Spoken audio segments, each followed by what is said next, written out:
ಬಾಯ್. ಇವತ್ತು 9:17 ಟೈಮ್ ಆಗಿದೆ. ಇನ್ನು ಇವಾಗ ಕರ್ಕೊಂಡು ಹೋಗ್ತಾಳೆ. Finally office today. 9:27 ಜೊತೆಯಾಗಿ ನಡೆವೆ. ಗೈಸ್, ಈ ದೇವಸ್ಥಾನಕ್ಕೆ ಅರ್ಧ ಏಳು ನಾನು ಕರ್ಕೊಬರೋದು ಪ್ರಸಾದಕ್ಕೋಸ್ಕರ. ನೋಡಿ, ಉಪವಾಸ ಇರ್ತೀನಿ ಗೈಸ್.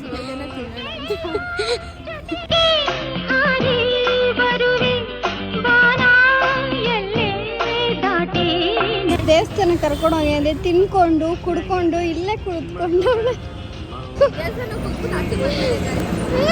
ಇನ್ನೊಂದು ದೇವಸ್ಥಾನ ಕರ್ಕೊಂಡು ಹೋಗ್ತೀನಿ ಅಂದ್ಬಿಟ್ಟು ಪಾಪ್ಕಾರ್ನ್ ತಿಂದ್ಬಿಟ್ಟು